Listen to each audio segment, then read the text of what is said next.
O título da mensagem é... Quase sempre eu uso o título da mensagem como uma pergunta. E o título da mensagem de hoje é essa pergunta. A fé exige resistência à idolatria? Vamos refletir sobre isso. A fé, ela exige resistência à idolatria? Então, deixe-me ler daqui um pouquinho mais o assunto, a passagem bíblica, porque eu agora vou fazer a introdução ao assunto que nós vamos tratar hoje. Nós todos sabemos, embora muita gente não creia, nós todos sabemos que as histórias bíblicas são reais e as histórias bíblicas são verdadeiras. E no capítulo 3 deste livro nós encontramos um exemplo de quê? Um exemplo de fé, fidelidade a Deus e resistência à idolatria do mundo. Fé, fidelidade ao Senhor e resistência à idolatria do mundo. O que mais se vê no mundo hoje em dia sempre existiu, mas agora então a coisa tomou proporções grandíssimas.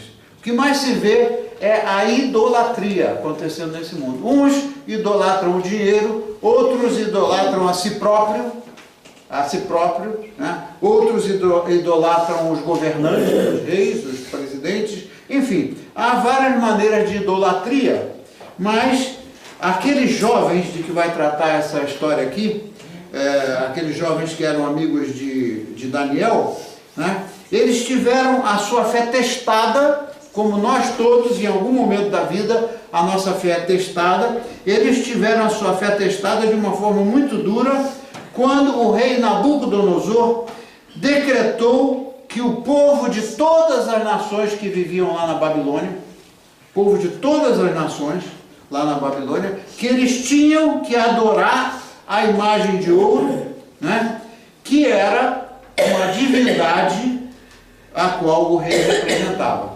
Nós não vamos tomar muito tempo para explicar sobre o assunto das divindades lá na Babilônia, mas uma daquelas divindades, né, levava um nome que se parecia, ou pelo menos o nome de Nabucodonosor, as 4 primeiras letras, Nabu, representava uma divindade lá dentre os deuses que eles adoravam, e o rei Nabucodonosor, ele incorporou aquela divindade, ele se fez mostrar, né, para ser adorado como aquela divindade.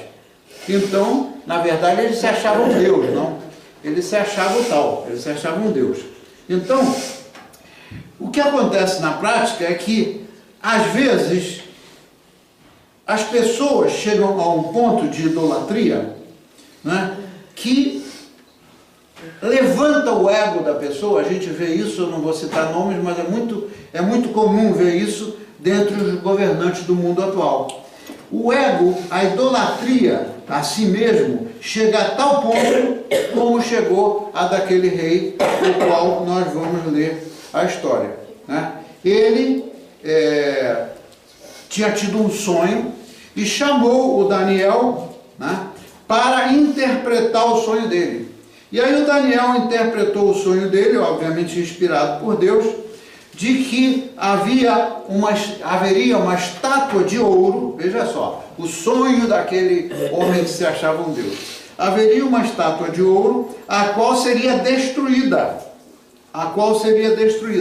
E aí Daniel, quando interpretou o sonho do rei, ele ouviu do rei Nabucodonosor o seguinte, que o rei se acharia satisfeito em ser a cabeça daquela estátua. Dentro do sonho, Daniel interpretou que, pelo que ele tinha sonhado, o próprio rei, seria a cabeça daquela estátua. A gente sabe que a cabeça é a principal parte do ser humano, né? Então, ele se satisfez por representar a cabeça, por ter aquela imagem feita de ouro, ele sendo a cabeça. Então ele mandou construir uma imagem. Olha só o tamanho da imagem.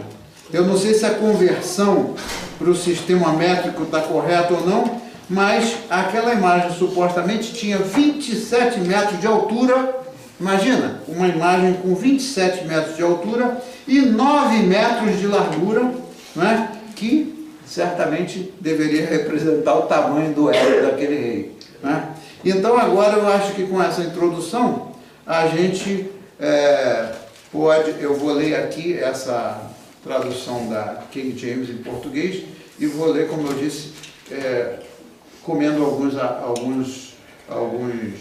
versículos que não são os mais importantes. Então diz assim: o rei Nabucodonosor mandou construir uma imagem de ouro de 60 côvados de altura e 6 côvados de largura, isto aqui de acordo com a conversão seria 27 metros de altura e mais ou menos 3 metros de largura. Isto o que acontece ali? Acontece ali que era uma imagem feita de ouro, coberta de ouro, uma imagem gigantesca, gigantesca. Então, ele mandou reunir os sátrapas, uma categoria de gente lá que pertencia ao governo, os vice-reis, os prefeitos, os governadores e os conselheiros, além disso os tesoureiros, os juízes, os magistrados e todos os oficiais da província, lá da Babilônia, para que viessem participar da dedicação daquela estátua que ele havia determinado que fosse levantada. Então imagina, como diz lá no Nordeste do Brasil, aquele parrapapá todo, né? Aquele parrapapá todo para inaugurar lá para inaugurar a tal da imagem. Mas acontece o seguinte: ele também disse que todas as pessoas viessem e cooperassem com a consagração da imagem, mas não só isso. Ele proclamou o seguinte: ordena-se que todos vós, ó povos, nações e gentes de todas as línguas. Imagina, ele não ficou satisfeito só em determinar aquilo para os caldeus, embora existissem lá judeus e outros povos.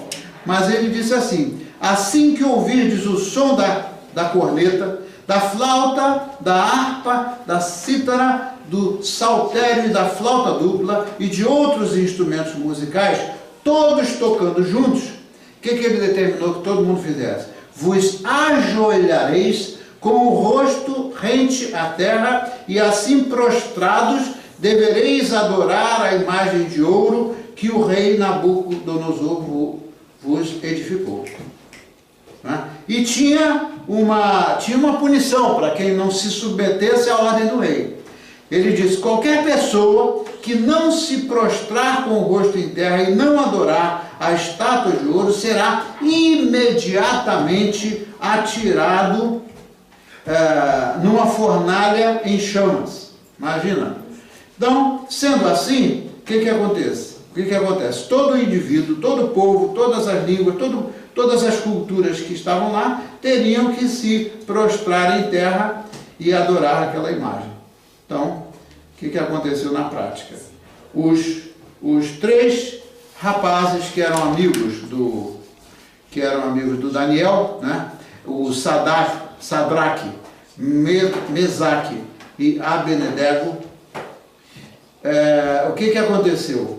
Eles foram categóricos, eles disseram, os asséculas lá do rei tomaram conhecimento que aqueles 3 rapazes não fizeram caso das ordens do rei e não cultuaram outros deuses, ou seja, os deuses dos caldeus. Tampouco adorariam a imagem de ouro que ele ergueu. Então, quando Nabucodonosor ouviu que aquilo estava se passando, ele ficou enfurecido. Então ele questionou os 3, ainda, para ser um pouquinho bonzinho, ele ainda deu a eles mais uma chance e disse assim: ó Sadraque, Mesaque e Abednego, é mesmo verdade que não cultuais a meus deuses, nem adorais a uma estátua de ouro a que edifiquei? Pois de agora em diante, ficai atentos quando ouvirdes o som todos os instrumentos, E melhor será, olha só, e melhor será que imediatamente vos postreis e adoreis a estátua que fiz.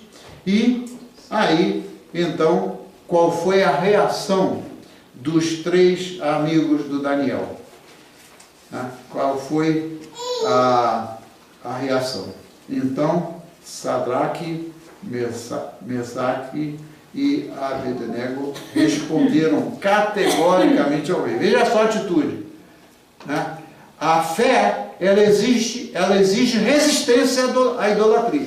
A resistência à idolatria não é algo que se faz deixando entrar por um ouvido e sair pelo outro, ou não abrir a boca, ou a gente se omitir. A fé requer resistência. E aquilo foi a maneira como eles responderam. Veja só o que eles disseram.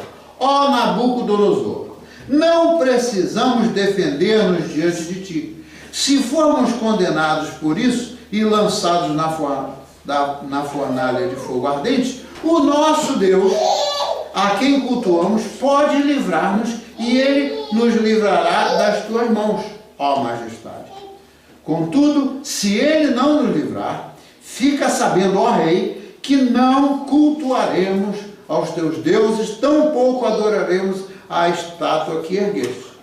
Então, diante disso, o Nabucodonosor ficou uma fera, ele virou uma fera e deu ordens expressas às séculas dele lá, que lançassem aquelas pessoas que desobedecessem numa fornalha aquecida 7 vezes mais do que o costume. Imagina como é que as coisas são, né? Quando Deus está no controle. Tem um ditado lá no Brasil, que eu não sei se tem em Portugal, que diz o seguinte: às vezes o feitiço vira contra o feiticeiro. Então vamos seguir vendo a história para ver como é que o feitiço virou contra o feiticeiro. Aí o que acontece? Os homens que foram incumbidos de fazer aquilo, eles trajando lá os seus turbantes, aquelas roupas todas, eles pegaram os 3 rapazes com as suas vestes e foram amarrados, imagina, foram amarrados e atirados na fornalha, agora ainda mais ardente. Então a ordem do rei era tão urgente e a fornalha estava tão quente que as chamas fizeram o quê? As chamas mataram os soldados quando eles empurraram os 3 rapazes para dentro de lá da fornalha. Veja como é que o feitiço volta contra o feiticeiro. O rei mandou botar uma fornalha 7 vezes mais quente, mas no final funcionou contra o povo dele mesmo, né?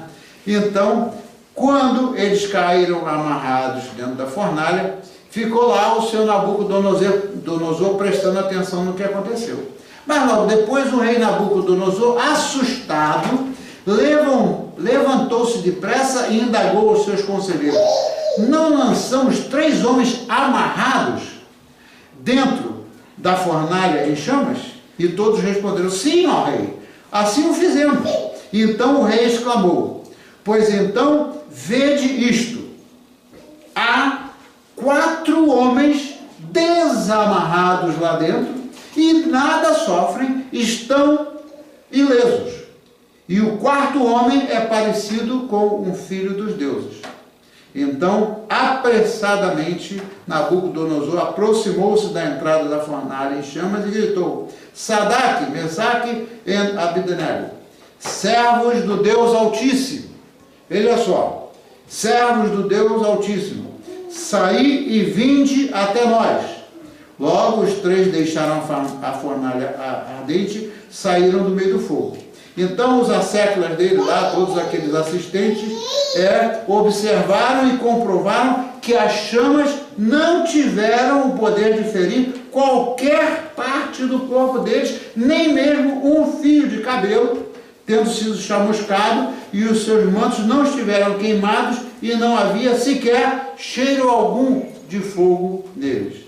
Então, Nabucodonosor, veja como é que Deus o nosso Deus realmente é extraordinário.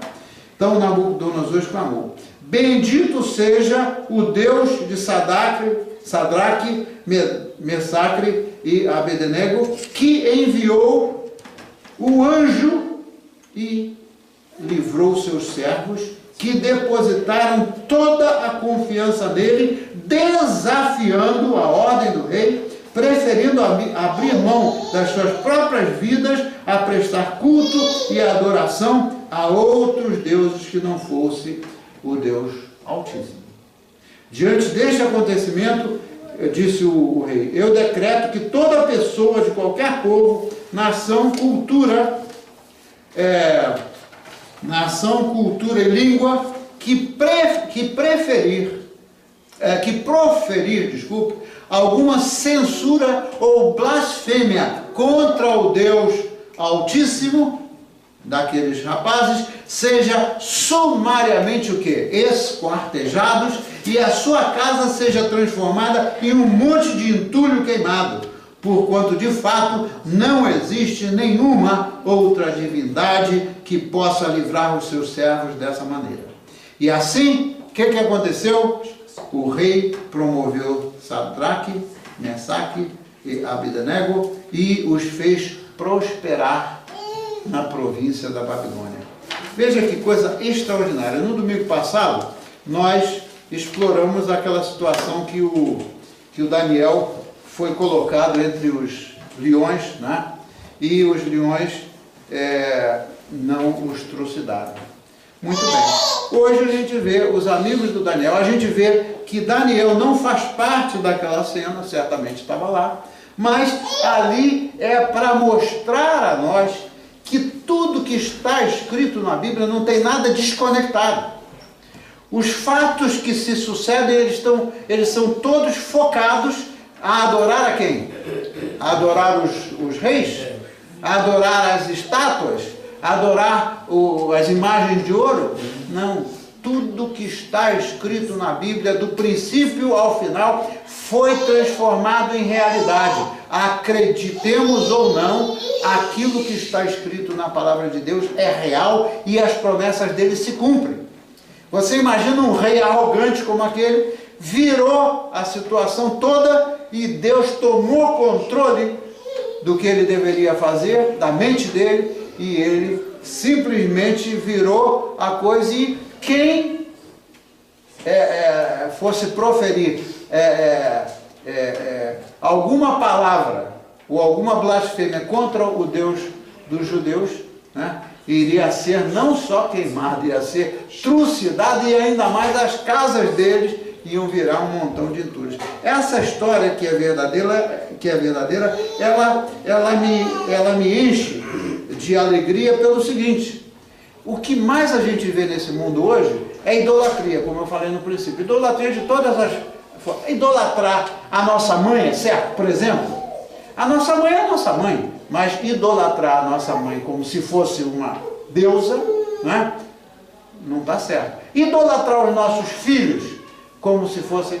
Nada disso está... Mas é o que mais se vê no mundo. Então essas coisas nos levam a saber que Deus não só está no controle, e Ele é um Deus de amor, Ele é o próprio amor, mas Ele também é justo. Ele honra aqueles que são fiéis a Ele e que resistem à idolatria. Isso aí está claro. Quando a gente vê escrito na Bíblia que os governantes que estão em autoridade, estão exercendo algum poder, etc., eles estão lá porque Deus permitiu que eles estivessem lá, pode estar seguro que todos os governantes da face da terra que fazem coisa contra os pobres, contra as pessoas menos favorecidas, contra os imigrantes, contra quem quer que seja, eles um dia, eles vão experimentar a mão forte do Senhor sobre eles. Isso não passa impune, porque Deus é um Deus de amor, mas Ele é justiça também. Então, aí é que está a nossa confiança. Nós temos um Deus que não só nos carrega pela mão, como aquela canção, mas Ele está trabalhando e acordado em prol dos seus filhos e daqueles que são fiéis a Ele. Muito bem. Isso aí é para a gente assentar muito bem essa questão aí. Então, nós vamos tratar, como já temos tratado antes, do assunto da fé. Mas, repito, porque tem que entrar na nossa corrente sanguínea, como dizia um amigo meu, a fé, ela implica atitudes. A fé não admite omissões ou alguma coisa para a gente ficar em cima do muro. Ela implica, número 1, em resistência à idolatria, e ela requer a nossa fidelidade ao Deus Altíssimo. Então, o que é que nós observamos nessa história verdadeira? Aqueles 3 rapazes mostraram a fidelidade deles ao Deus dos Hebreus, né? Como muitos dos apóstolos de Cristo, como é que eles morreram? Eles entregaram a vida deles, mas nunca abdicaram de abrir a boca para falar sobre Jesus Cristo. Isso é o que é requerido de nós. Se a gente ficar bonitinho, não querer magoar ninguém, ou não querer ofender ninguém por falar a verdade bíblica, a gente aí está se omitindo. E não é isso que Deus espera de nós. Mas essa passagem também mostra o quê? A supremacia de Deus. Deus está acima de tudo, né? Ele é o que tem o controle das coisas que a gente conhece, das coisas que a gente sabe, mas Ele também tem o controle das coisas que a gente não sabe. E às vezes Ele manifesta o seu amor e o seu carinho, o seu cuidado conosco, e muitas vezes a gente nem percebe, porque são coisas que não estão claras na nossa mente. Então todo aquele grupo de gente que comungava lá com o rei, aqueles governadores, aqueles prefeitos, aquelas coisas, aquela gente toda, eles viram que os 3 não se submeteram a adorar a estátua de ouro. Então é preciso que o nosso testemunho seja dado para o mundo.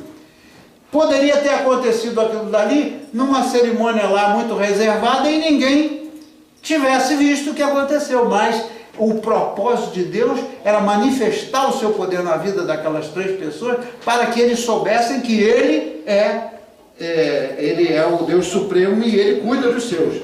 Então, quando eles viram aquilo, eles comprovaram que as chamas não tiveram poder de ferir nada, nem um pouquinho, nem um fio de cabelo do corpo daqueles rapazes.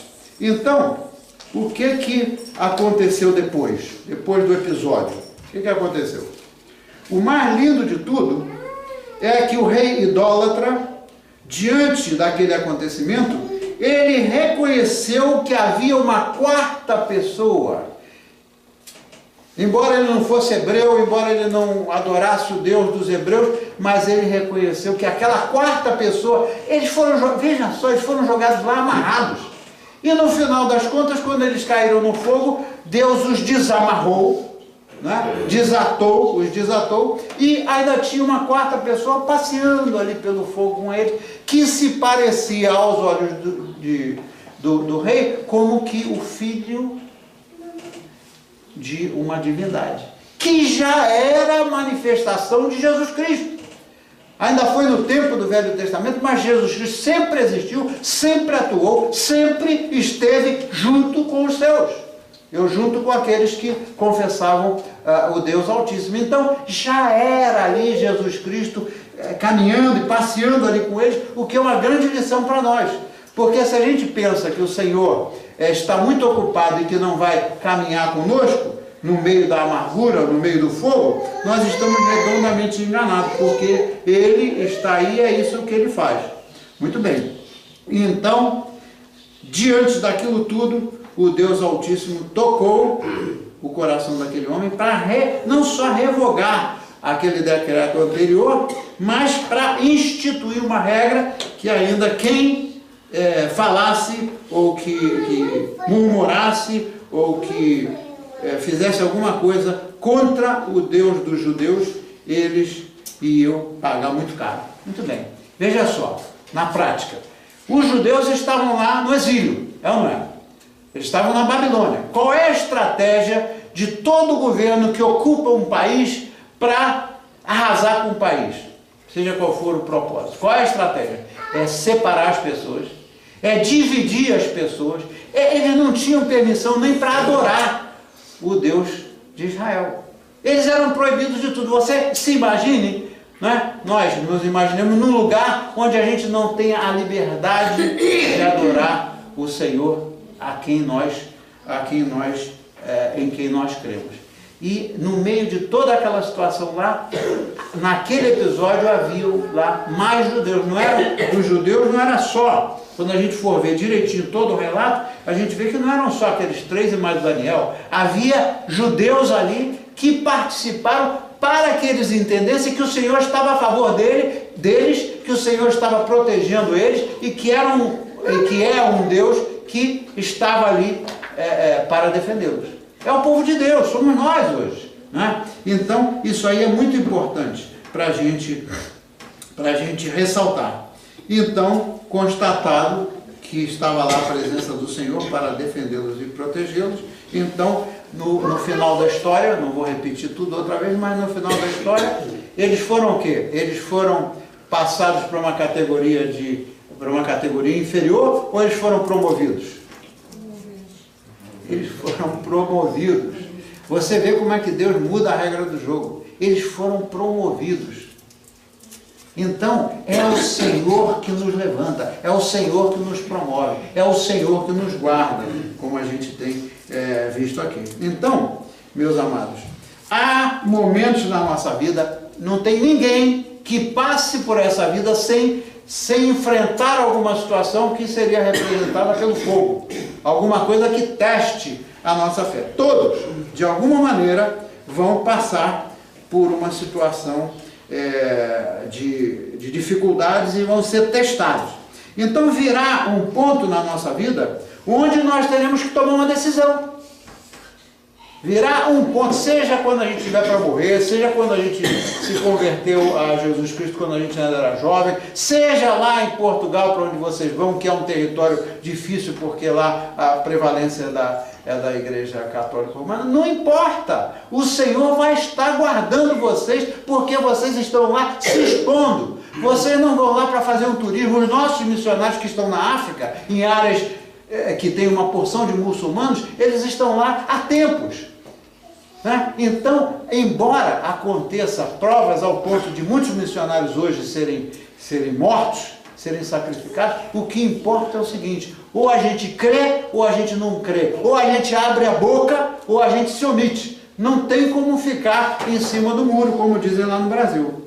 Então, esse é o Senhor que Ele caminha conosco. Então virá esse ponto, e quando acontecer isso, será o momento de vocês manifestarem a sua fé e dar testemunho às outras pessoas. Se eu professo a fé em Jesus Cristo, venho à igreja, né? Eu oro, eu creio em Deus, mas eu não abro a minha boca para dar testemunho aos outros, o que eu estou fazendo aqui? Será que eu estou sendo como aqueles 3 meninos e como Daniel? Ou será que eu estou sendo alguma coisa mais? Então, a fé, ela requer testemunho. A fé, ela requer resistência.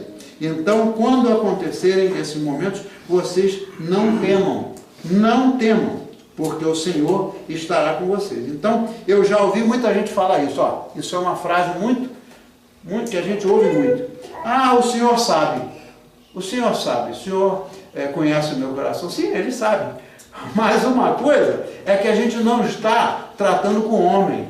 A gente está tratando com um Deus que Ele é amor, mas Ele é justiça. Então, não existe escusa. Este é o fato. Não existe escusa para nós tentarmos vir com justificativas e sermos infiéis a Deus.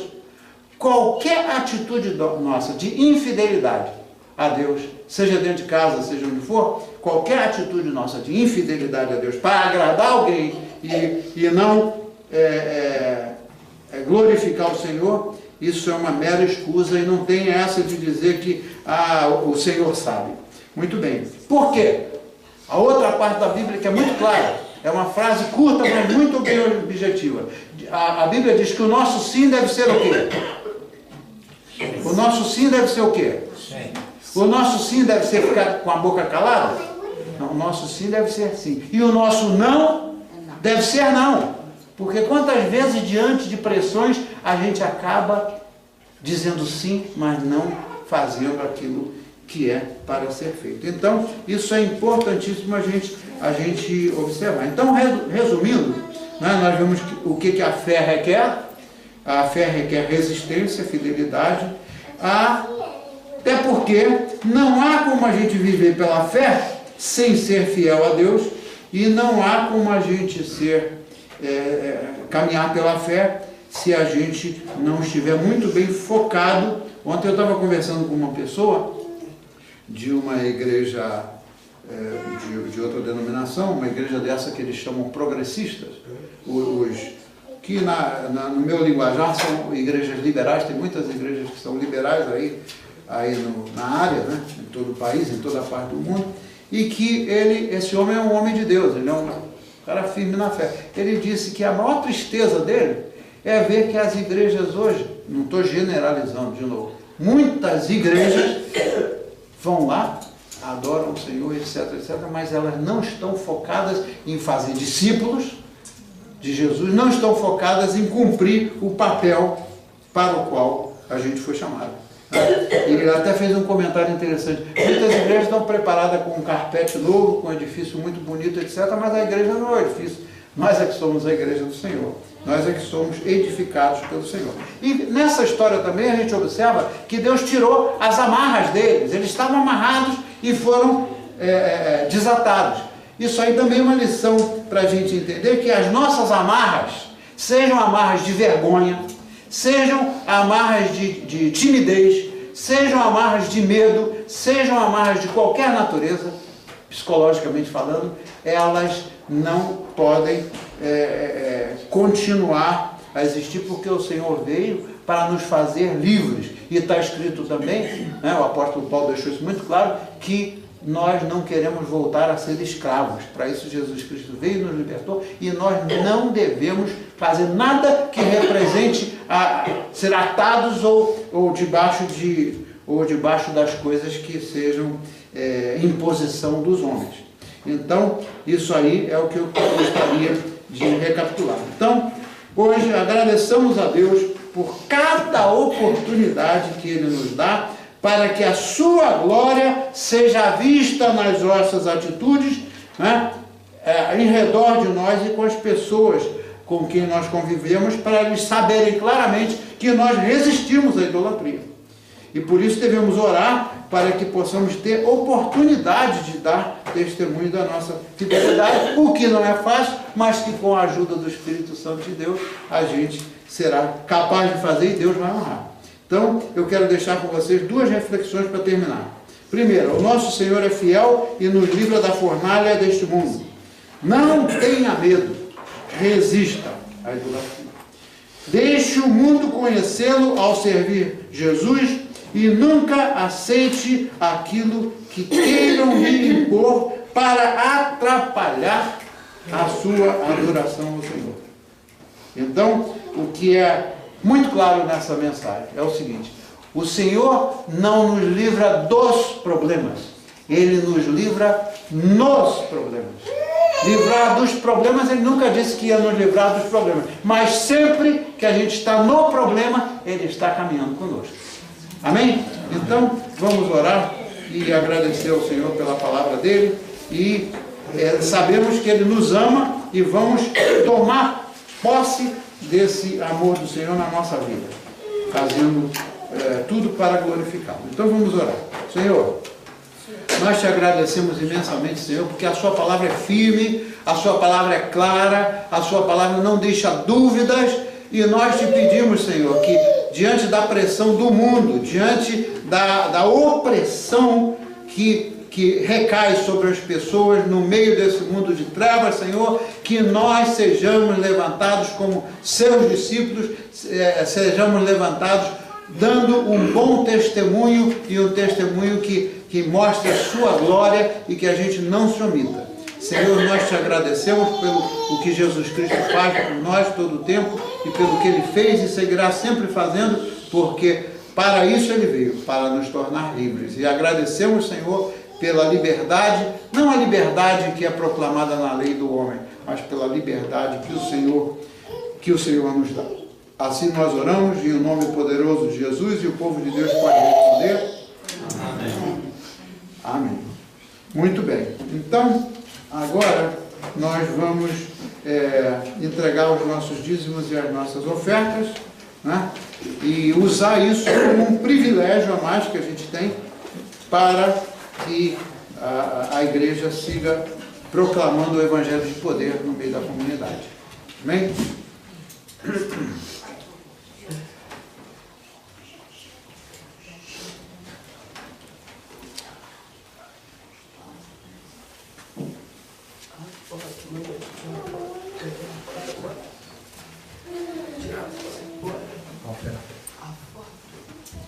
Ah, não vou tirar a foto no fim. Deixa eu tirar a foto no fim. Eu quero tirar uma foto de vocês dois mais uma vez. Como eu já falei, o Facebook da igreja já está no ar, mas eu ainda tenho que completar o assunto da